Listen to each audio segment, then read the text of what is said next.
And I have never really found any type of company that even comes close to what Travelize does.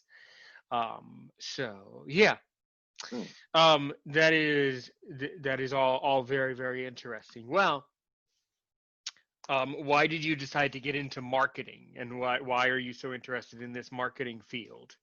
Oh, no, well, it's difficult sort of yeah, I'm still not fully sure whether marketing's what I definitely want to get into it if I'm being really honest about it. But I guess when I left my A levels, I was studying I think sport. Oh yeah, PE and economics, and I sort of put them together and thought, oh, sports economics, and went up to Leeds to study sports marketing, and it's been a quite interesting course to do. But yeah, I guess I really want to do like a marketing internship just to sort of see whether marketing's definitely want to go what the route I want to go down, or whether there's different things I want to do. But yeah, no, it's been really interesting. I guess Hmm. even just working in a general team, I guess to sort of understand about what different people do as graphic designers working on certain things, creating videos, and yeah, I think it's just I guess especially a bit like COVID-19, um, having something to do. I guess just to give that sort of general purpose as well, because I think a lot of people, I think even myself, I think when I was younger, it probably sounds a bit weird now, but I remember like sort of going to school, and you see your grandparents and they're sort of retired. I was sort of thought, I wish I was retired, but then throughout the sort of COVID-19, once you finish your exams and stuff, there's not much to do. And you sort of think, oh well, with the restrictions not really going outside, so I'm waking up, watch a bit of TV, and going on your phone all day. It's not really the best. So I think just having something to give yourself a bit of a general purpose was yeah, just quite good really, because yeah, I'm not as looking forward to being retired now. I think when I actually thought about it. Yeah, yeah, that's funny that you bring that up because I stopped thinking about it too. Ever since the travel restrictions, I just work as much as I can on my online job. My teaching, I do as much of it as I can. I do as much podcasting as I can. I try to stay as active as possible. But I tell you, it's without doubt, it's been a very challenging year, Mm. Oh without yeah. any question. I had a Travelized trip planned about a month ago, and they had to cancel it. It was a trip to Spain, and it was with Travelers. yeah, it was with a and they had to cancel it. It was with a group of students from Hong Kong, the International School of Hong Kong. And the international school apparently called Travelize and said that the people in Hong Kong don't think it's safe for them to be traveling as a group. Yeah. So, and then right after that, then the foreign ministry, really restricted travel, I think, and it was heavily reported, in the Travelize community what was going on. So Mm. that was a bit of a disappointment. But I am really glad that I did not catch the virus myself. So, and Oh yeah. I really hope that everybody else gets better. Some of my Yeah. students tell me that I'm bored, that they're bored at home.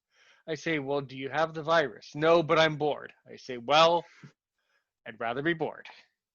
You know, Yeah. so it's been a very frustrating year. But yeah, I was gonna do a lot more traveling to France again because my second language is French. I've been to France 3 times, but because of the situation and because of some other stuff that's going on, I just can't make it out of the country this year. I don't know when I'm going to travel again, but I do know that probably it will be a trip to France.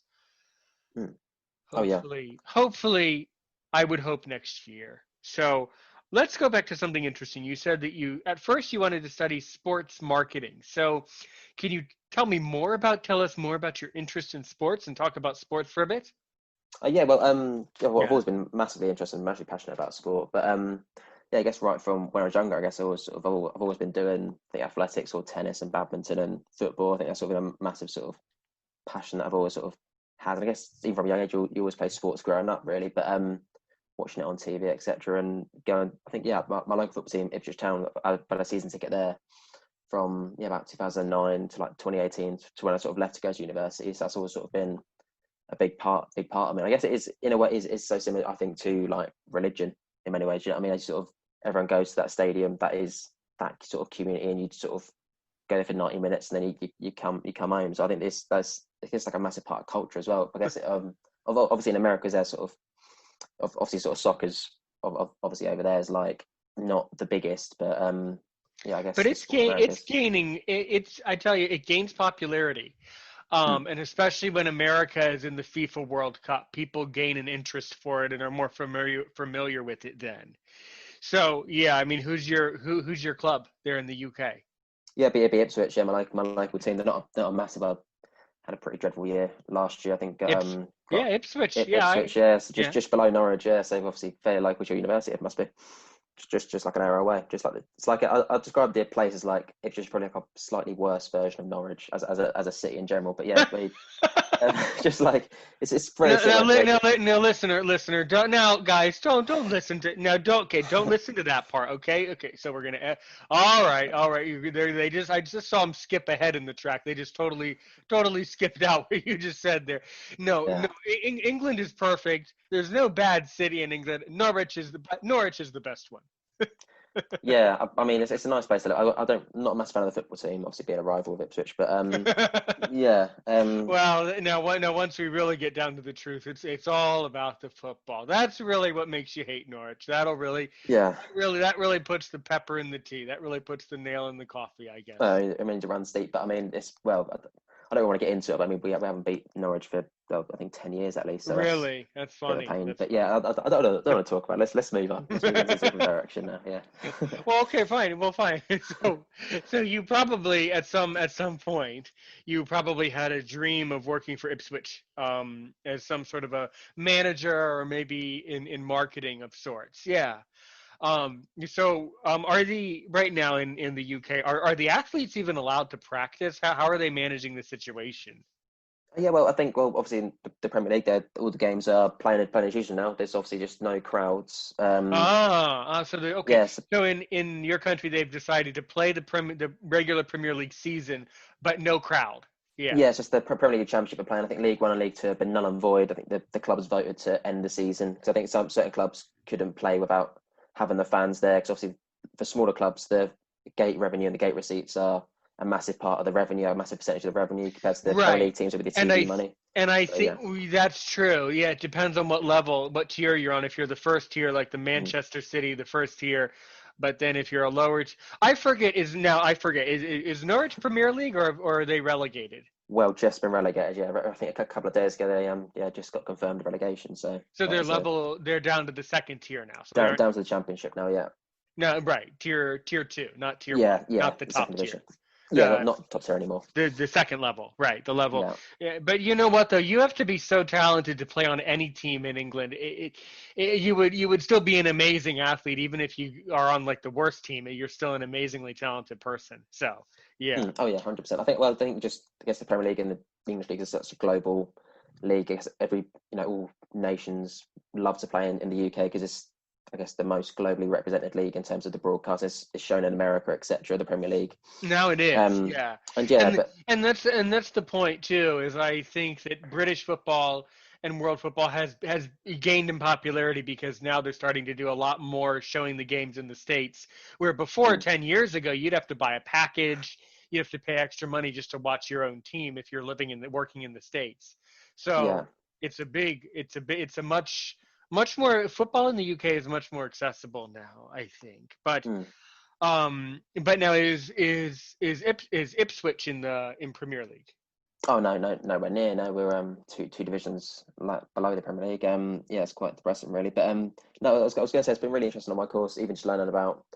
I guess you'll be able to like add to this, but like just the general culture in the sport between UK and America. I think when we sort of look into Yeah. like the NFL and baseball, I think it's a lot more. I think we have like we did. I've been to like a hockey match in like ice hockey match. Yeah, in the UK, I think it was like the Sheffield Steelers, and it was like I felt that was quite Americanized in terms that there was like goal music and there'd be sort of I think it's a lot more sort of I don't know describe it. It's just a lot more sort of entertainment based. I think it's a lot more sort of entertainment based, and there's a lot more advertising. It's a lot more. I guess a lot more commercial. I feel like in the states. Well, Yeah, okay. probably yeah and no, probably compromise. Yeah, well, what it is with football is it's different. When you have two 45-minute halves, they just show the ads the whole time, like on the margin or on the rim of the screen. They have like a what's even the word? I don't even know the word for it, but like a Oh, what do you mean like a billboard or yeah, but like during the World Cup, they're showing ads the whole time, like on the on the like yeah, I guess the electronic boards on the side. Yeah, but like when you're watching on your television, there's like ads that like flash around the screen, like on the perimeter of your screen on the TV. They're showing you ads the whole time. So I mean, Yeah, yeah, they're still doing commercials the whole time. It's just constant. I think what you notice with the hockey is that they take more breaks. So when they do commercial breaks, they're able to take a break just for a commercial. I think that's what stood out to you. But yeah. it's all really the same. Commercials are commercials. Yeah. Oh yeah, no, I Hmm. understand that. Yeah, Yeah. just sort of Yeah, but interesting. I love during the World Cup as a blind viewer. I have a lot of usable vision. It's fun to watch all the colors with like the green pitch and then all the ads like flashing all on the boards like on the perimeter of the pitch. It does look cool. And then with Mm, the crowd and the uniforms, it really is beautiful. It's a lot of color. It's very it's definitely very soothing for sure. All of the mm. color. And especially during the World Cup, that's a lot of fun. All the festivities of that. Have you been to a FIFA World Cup match, by the Oh, way? never, no. Oh, no. Yeah. That's something I'm desperate to go. I think there's the World Cup. I think is it 2026? I think it's like USA, Mexico, and yeah, Canada. I think there's the World Cup hosts. I think for the 2026. I think that's set. I think that'd be something I'd love to go to. But I think obviously tickets just are like gold dust, isn't they, for the World Cups and stuff. So that'd be super difficult. But yeah, I oh, don't know. mm, I don't know how expensive the tickets are going to be or would be at this point. I don't know with the if I don't know um if they're going to be really doing that. That's a little uncertain. mm. Mhm. Oh yeah. How have you found sort of I guess sporting events? What sort of sporting events have you been to? And sort of how like I've accessible have been they been for to like? I've been to well, I've only been to very few in the States because they're all very expensive. And as for an American guy, I'm not terribly into sports. I'm not really an American whose life completely revolves around it. Mainly because I spend my time teaching and podcasting and just doing my work and trying to be kind of keep myself distracted and keep myself active all at the same time. But no, I've been to professional hockey. I've seen one professional basketball game, couple professional baseball games over the years, but certainly not many. But for me, ice hockey would definitely be my sport. Yeah, Oh yeah. I think it's just yeah, like this whole sort of when they are them the fights, aren't they? They're the sort of things to sort of that are just so that you never get them in any other sport. You don't get them in like rugby or even in like the big players and stuff. I think hockey's the one makes you are allowed to fight. There's no that's yeah. just it's just let it happen. I find that just bizarre, really. But It that's crazy, is. isn't it? It is cool. It is bizarre. And the fights used to be a lot more brutal because Oh back yeah, in the olden days they only had one referee. So the referee couldn't necessarily stop it when it happened. There's all sorts of stories of fights getting out of control and all sorts of weird stories like that. Yeah. So yeah, now I've noticed over the years they're trying to make the fights less dramatic. And I think a lot of it has to do with the fact that I think more and more children are at home watching things on TV. I think they're trying to make it more more more kid friendly. It's funny. The microphones that are used in American sports are so good that oftentimes you can hear the players talking through your television because the microphone systems have improved so much. So it's kind of a joke, but it's kind of true. If they if they do ice hockey games without a crowd, I wouldn't be. I'm not sure they would be able to televise it with audio because everybody's cussing each other, cussing everybody out the whole time. They I would think have it's very, they would have to beep out most of the things. So I don't know if they could really have audio with no crowd. I I think think. it's very hard to like bleep live, isn't it? As well, sort of keeping up with what they're about to say. I think that's sort of quite difficult. You I sort of got guess. I predicted mean, to go say it this. would be incredibly amusing. It would be very entertaining for sure for adults, but some people are sensitive about that. Mm. But you know what? As a matter of fact, let's just say that this is the Aaron's Opinion podcast. Wherever you get it, we're talking to Harry Mallett. who is doing a lot of great work for his company there in England, in London, will be right